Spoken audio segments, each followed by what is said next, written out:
Hi everyone, my name is Justyna Lorkowska and I'm probably better known online as Lettuce Knits. Yes, that's how you read it. And welcome to my YouTube channel called Justyna Knits. This episode is going to be in English, although I generally publish on YouTube in Polish language. This time I wanted to have an English episode for everybody around the world, because I will be talking about my, I think right now, most popular patterns, which are long triangular scarves that people seem to be enjoying knitting so much. So in this episode, I will be talking about all the let's say.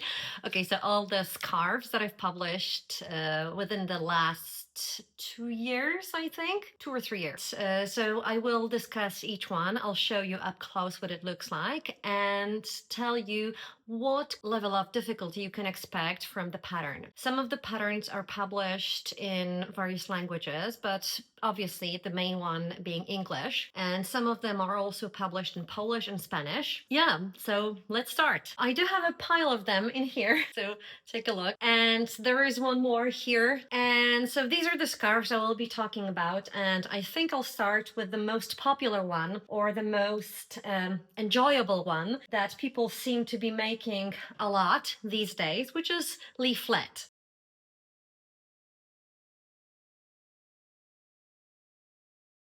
I have 3 leaflets with me. So the origin, oh, one more missing. There should be one more blue, but I can't remember where I put it. So these 3, they are in 3 different sizes, as you can see, obviously. This original sample is knit in my yarn, which is called Cecily Grove Yarns Tibetanus, and that's a blend of merino, silk, and yarn. It's a single ply yarn, which is very, very long because the skeins weigh 120 grams, which means that obviously the yardage on the yarn is much bigger. And this allows us to create a fairly big scarf, as you can see. Obviously you can use any other yarn, any other fingering weight yarn, because this is made using fingering weight, but remember that you do need to have a bit more than one skein, one 400-meter skein. So leaflet, well, just like the name says, it has lots of leaves.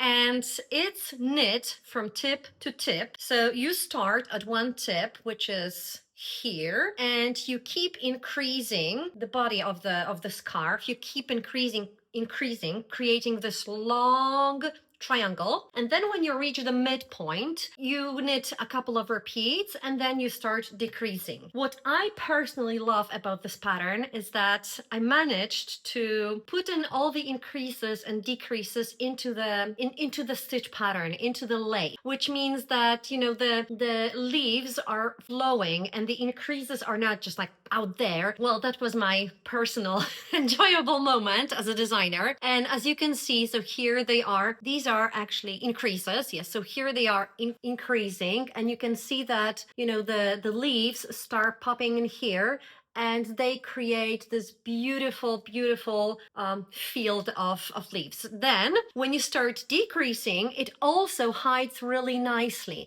So you don't have like this, you know, very crooked line of increases. And this pattern was published in 2023, I think. This is the original size. So I created it. First, I created it using, I think, Quince & Co., but I don't remember the base. It was lace weight, merino with a little bit of mohair, I think.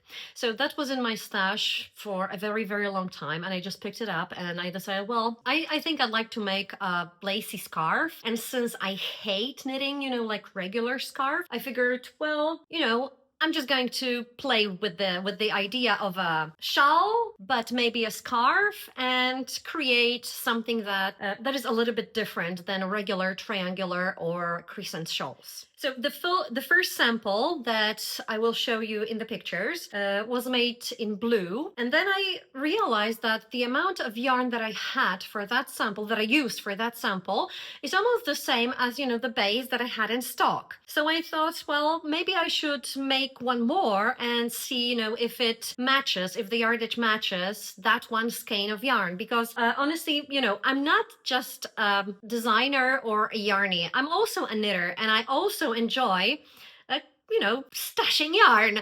So I also buy skeins of yarn from other people that, that are meant to become something pretty in the future, maybe a design or maybe just, something for fun. And I know that, as a person that sells patterns and sells yarn, I notice that people very often buy one skein just to try, that skein just ends up in stash. So I figure like, well, maybe some people who would like to try that base, which is a little bit different, would like to get just one skein, actually make something with that one skein. So I made this this sample, and it uses the color which is called Monner, and it's this rich orange. I actually wear it quite a lot. And then people started writing to me like, well, Justyna, this design is pretty big, and we like, maybe you could create a smaller size. And well, then I figured, why not? I made a size that is considerably smaller, and this is the size that you can have for, I don't know, a child that likes lace,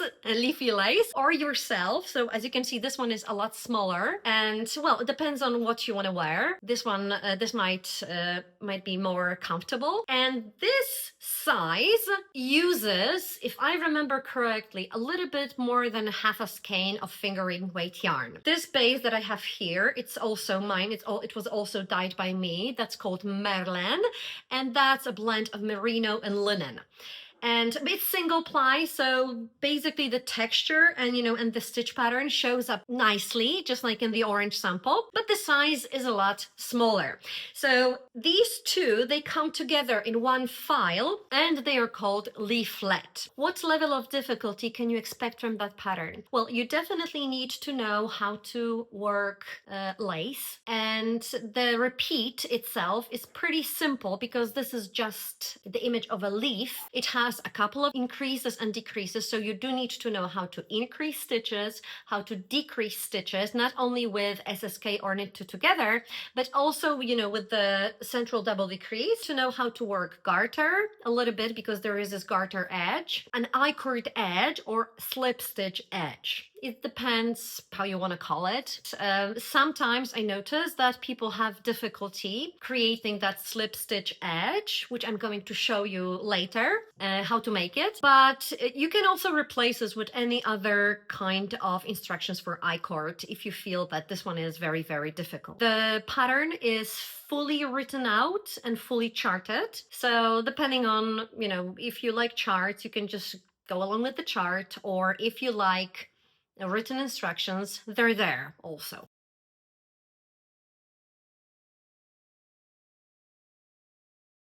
Then I created an even smaller type of a scarf, which is called LEAFKERCHIEF, basically because, well, it can be a leaf kerchief, as you can see. And so this one is also created using fingering weight yarn. It's the same, it's Maryland, it's a different color. And this one used almost next to nothing, okay? This one used very, very little yarn.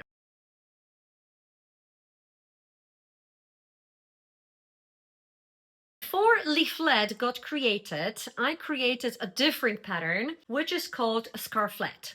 And now, when you listen to me saying those names, you will notice that most of them have this let at the end. It has nothing to do with my nick, with my online nick. It just, sort of happened because we know that shawl is big, shawlette is small, and then when you want to mix a small shawl and a scarf, you create SCARFLETTE. And this is the first name that came to my mind. And this is actually, the original SCARFLETTE. And SCARFLETTE, well, this one is actually difficult because it has lace, it has cables, and it has lots of instructions. And on a scale from 1 to 5, I'd say this one is a 5. And when I when I was creating the other names, it sort of, you know, organically happened. First there was SCARFLETTE, then there was Leaflette because the leaves and, you know, like continuation Leaflette. Then there was another one with it had cables, so I called it CABLETTE. And then another one had chevron and yeah, chevronette. Then there was another one which was created after, which was based on an older pattern of mine, which was called Heartwarmer. And I was like, it has different stitch patterns, but I'm not going to call it stitch patternette. I'm going to call it Heartlette because there is a connection between an older pattern and this one, and the connection to all the lets. And the last one that I have actually, which is here, this one is called SCRAPLETTE because it uses scraps of yarn. I promise to stop at some point, I think. Okay, I'm not promising that, but maybe I'll stop at some point. But it's just fun to create all those different scarves that people love, and then come up with a name that's actually catchy, that actually gives you an idea what kind of pattern you can expect, and that they are all connected. So anyway, back to SCARFLETTE. So SCARFLETTE was actually the first one that I created. And it also uses the same yarn that Leaflette.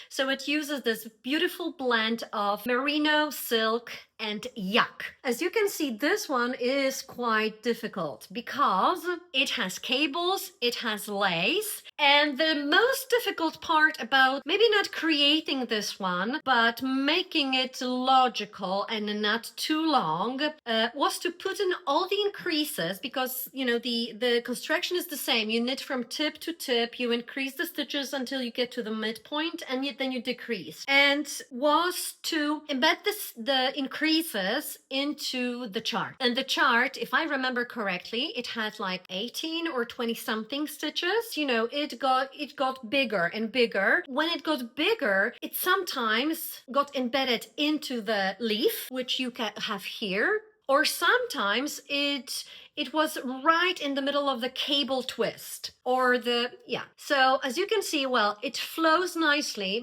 but that means that there are lots of charts and there are lots of instructions. And the thing is that me and my tag editor back then, we were thinking a lot how to write a pattern and not make it 40 pages and make it logical and put in the pattern both the charts for all the increases and the written instructions for all the increases. And when you get the pattern, you will see that, well, you do need to wrap your head around the idea of jumping a little bit in the pattern. And what does it mean? It means that first chart is written easily, but then once you begin to have a full repeat of that cable and lace, you still need to increase in the stitch pattern. And when I have here one, two, three, I think 3 repeats, I get to 4 repeats in here. That would mean that I'd have to provide people with huge charts, and those huge charts, they become quite heavy to print. They become quite heavy, well, actually to put on a page and to read and to follow. So the charts are sort of divided. And when you look at the pattern, you will see that part of the chart is in yellow. And that yellow is that part that is increasing. And I tried very hard to make the charts the same size so you can actually print out just the charts, take your scissors and cut out the increasing part and then the decreasing and put it next to the main chart of that stitch pattern. Okay, does it make sense? So you have one full stitch pattern that's completed, and then you keep changing the yellow parts that are increasing the shawl or decreasing next to that stitch pattern. Don't be afraid, just print out. I'm all about saving paper and saving ink, so that's why my patterns are formatted that way, that the pictures are put at the end and there is a picture in the front and all of them are put at the end, so you don't have to print them out. And sorry, but you can actually print out those charts and cut them just like they are, you know, along the line, and put them next to each other, and you will see that it works. The construction of the shawl is the same as the other one. So you increase the stitches, you do have a garter edge, 3-stitch garter edge, and then you also have that slip stitch edge or I-cord for this neat finishing. I do have 2 samples of this. That's the yellow sample, the original sample that I made. That's the first one. And obviously, as you can see, it used the same amount of yarn as the orange one. However, because you know the stitch pattern in here, it's dense and loose, because you do have those leaves here that have eyelets that open the stitch pattern, but cabling is denser, a lot denser than, you know, lace. So using the same amount of yarn as for the leaflette, leaflette is wider, you know, at the widest point, and scarflette is a bit narrower. The length, I think, is the same. I can't remember exactly, but you know, if it varies, it varies just like, you know, 2 inches or an inch. So this is the one that I have. I asked my friend, who's also my sample knitter, Dorota, to make another sample in a different color using the same yarn. This color is a lot more difficult to photograph, but that's very me. I really like green. And Dorota used the needle size that was 1 size smaller, and you can see what happens. She did have a bit more yarn left, and you can see that, you know, the size of the green one is slightly smaller than the yellow one. It's the same yarn, just one needle, 1 size of the needle smaller. And I keep forgetting, you know, to tell Dorota that, well, you do have to use the same yarn, the same needles as I do, because you knit as tightly as I do. And, you know, so she's a perfect sample knitter because the way she holds her needles is almost the same as mine. So this is Scarflette. If you ask me about the level of difficulty, I'd say 5. You do need to know how to cable. You do need to know how to work lace, increases, decreases, etc. And the cables are twisting a lot. This pattern is available only in English, but I really recommend trying to, you know, cut out the charts and match them to see, you know, it works. Really, believe me, it works, because before I formatted the file, I cut out everything and checked, you know, if it matches, because this is also the way I work. So another design.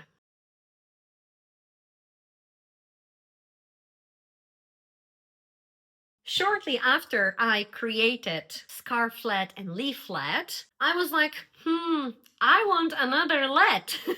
I want another scarf, just in a different color. And I created CABLETTE. CABLETTE is, well, just like the name says, it just has cable. The cables are very simple, and probably if you know my designs, you will recognize the cabling from sandbank hat or from shifting or shifted sweaters. And yes, this is exactly the same stitch pattern that I used. I really like it. I really like this kind of cabling. It's very, very good for people who want to start getting a little bit better at cabling.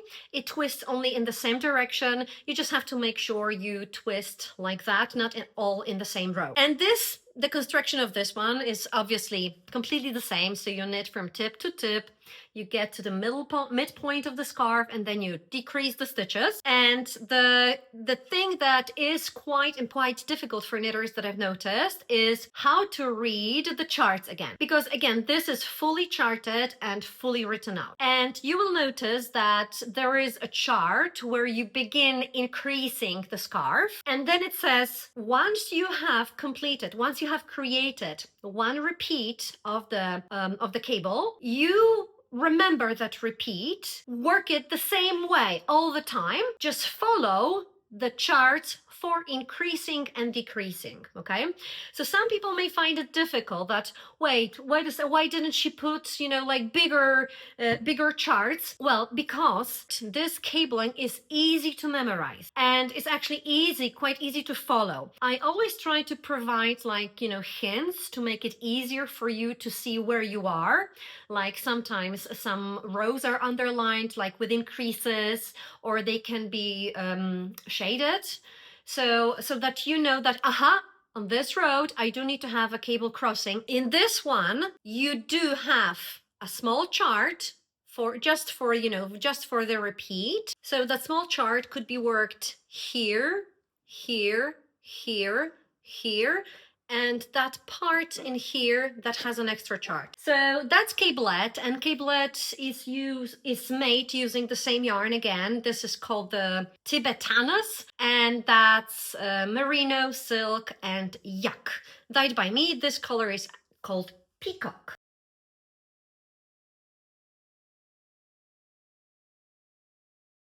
Then there was a time when I was like, I want another scarf. I want another scarf. And this time it got very colorful. The shape is slightly different because it's not like a triangle, but still I put it in the same category of my long scarves. This one is called chevronette because you guessed it right, because of chevron. You can find those chevrons also on a different pattern that I created from my book, Seasons of Stitches, and I really liked that chevron. It doesn't have very long waves, so it meant that, well, the repeat is shorter, which means I can put it somewhere. And first I put it on a sweater, and then I was like, I want more of it. This time I used yarn, generously gifted to me by Paola from Mayak. It's beautiful yarn, and I really love the colors. I think I had some of them already in my stash because she sent those colors to me a couple of years ago just to try, and they were just lying there in the stash. I was like, well, Paola, you know what?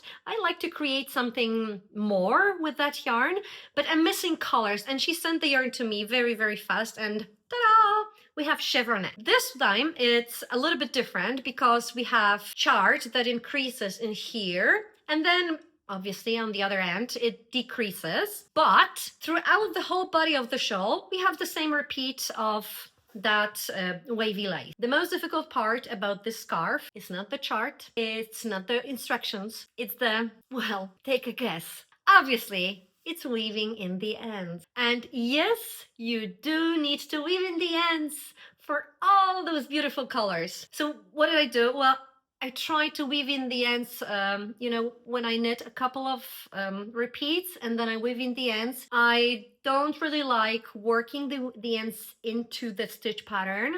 I just basically, you know, tie them and weave them in with a darning needle. You do need to weave in the ends, and I think this is the most difficult part about the scarf. So level of difficulty, I'd say 2 out of 5. It's very pleasurable, and if you hate weaving in, then it's 3 out of 5. For the CABLETTE, which I completely forgot, I'd say it's also 3 out of 5. So that's chevronette, and this one is colorful.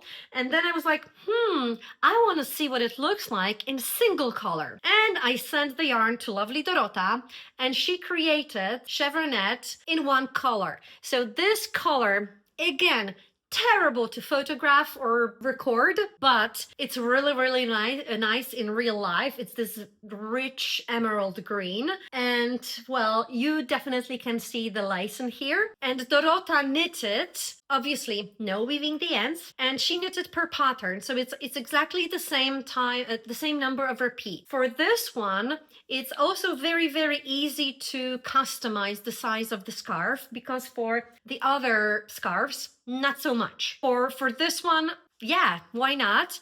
You just need to repeat a little bit more of those waves. So that's chevronette, and it is fully written out, it is fully charted, it is available, I think, only in English.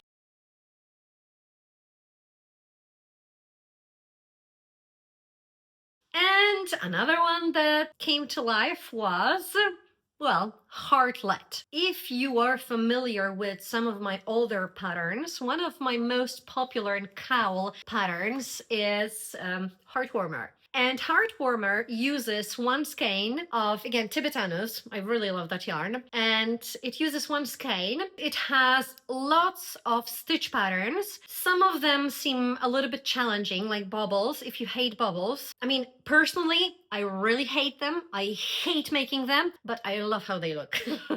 So I do use, you know, I do create them, and I'm just like, oh, I hate that designer, but okay. And so that uses a couple of stitch patterns. It's worked in the round, and it uses a couple of stitch patterns. You know, once you start feeling bored a little bit with the stitch pattern, then you just switch to another one, and you switch to another one, and to another one, and then voila, you have the cowl. And that cowl, it inspired a lot more things. It inspired socks, it inspired a top, it inspired a hat, I think, and a shawl, like a regular size shawl. The last inspiration is that heartlet. So it uses the same stitch patterns that are put on the heartwarmer. And as you can see, it's the same. We are working from tip to tip, but this time we are changing the stitch pattern. We have a couple of stitch patterns, they just switch. What is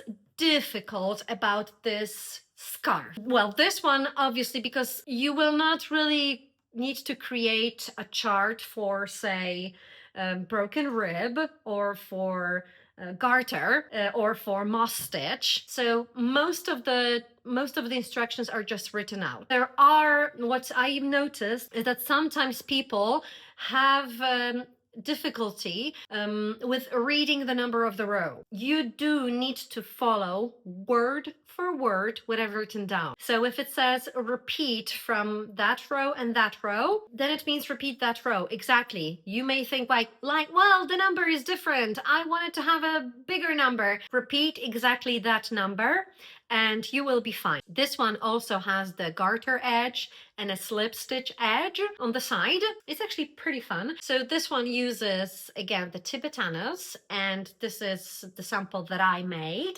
And the second sample, I again sent it to Dorota because, well, I don't have a gray one, and she made it using gray tibetanas, which, you know, is also fun, and it shows really nicely all the stitch patterns. I think a little bit better than that brown colorway. So that's heartlet. And last but not least, I was like, oh, I want more.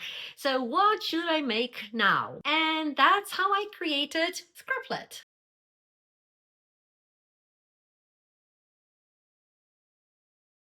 So Scraplet, again, is a long triangular scarf knit from tip to tip, but this time we are just having fun with garter and with slipped stitches. So the idea behind this scarf was to basically the stash. Unfortunately, for me, it didn't work at all.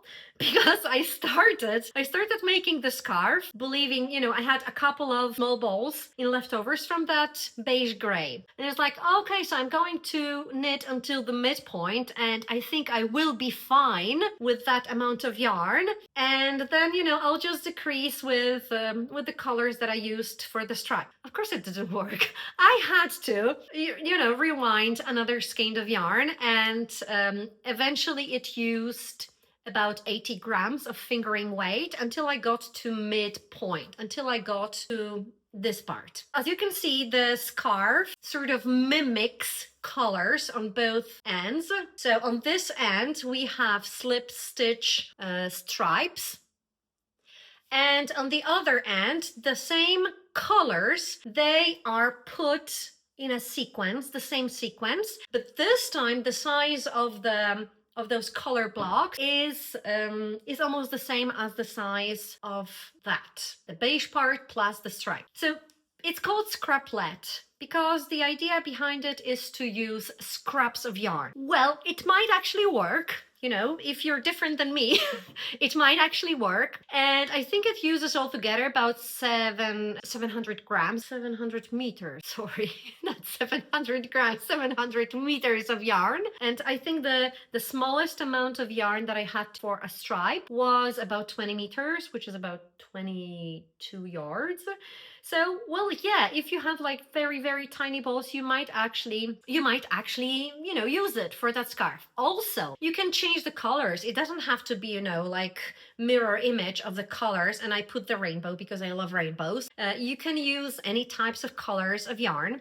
And this scarf is actually only written out because, well, yeah, it's just garter with a couple of stripes. And this one will be available, I think, at the beginning of June. We're just starting the test knit right now. And so, yeah, so these are my scarves. And please don't go away because at the end, I'd like to show you how to work the slip stitch edge for those scarves if you have problems with that. And yeah, you can find the patterns for those designs on Ravelry. You can find me as Lette or Justyna Lorkowska, or you can also go to my shop, justynaknits.com, and all the patterns are there. And yeah, so it's been lovely talking to you. I'm sorry for my throat. I'm just like, I've been struggling with a sore throat for a while now, and I just realized I haven't turned my microphone on, so I hope you will be able to hear me correctly,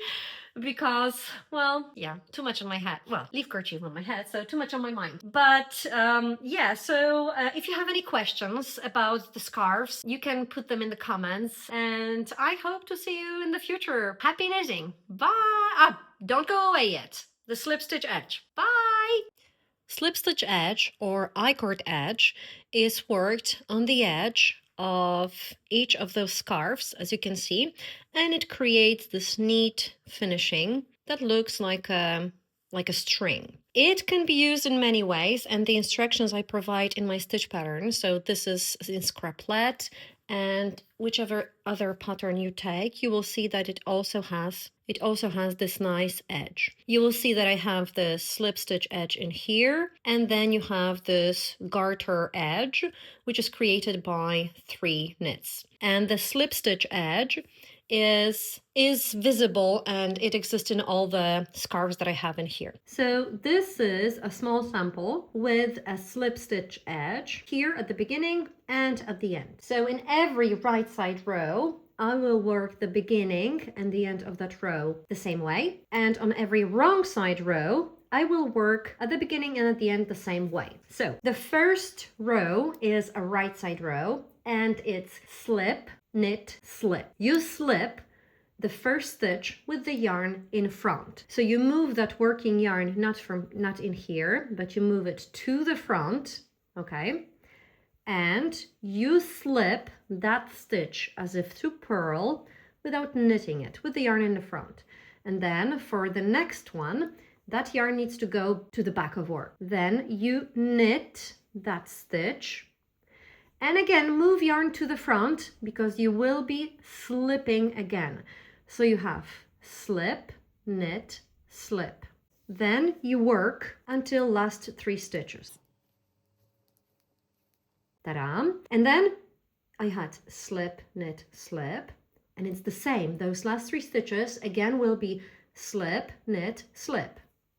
So yarn to the front, slip, then I have knit, and then I have slip. So you might be confused seeing that I enter the stitch into the back loop. Please bear in mind that I knit Eastern uncrossed, so I create my knits slightly different.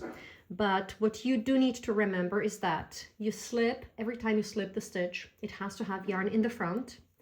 And every time you knit it, make sure it's not twisted, okay? And now we have the wrong side. The wrong side will be slightly reversed. So it's knit, slip, knit. Then I work my stitches to last 3. Knit, slip, knit. So, ready?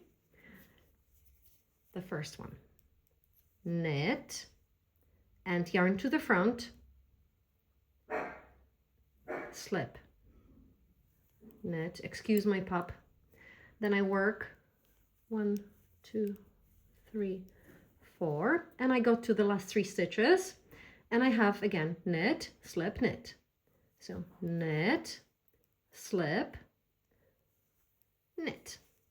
And that's it. As you can see, you know, once you finish that wrong side row, you will see that, oh, that yarn, that working yarn is already sitting in the front. So this is how I know this has to be the first slip stitch. Because otherwise, you know, if I put it in here and I want to knit it, you will have this bump. You will not create this beautiful chain of knits, but you will have this bump. So that stitch has to be, you know, has to be slipped, definitely, because that yarn, you know, it just forces you to slip it. You can use any other kind of I-cord edge instead of this if you find this one difficult. I just basically got used to it and I really like it. Yeah, so I hope this helps, and happy knitting. Bye.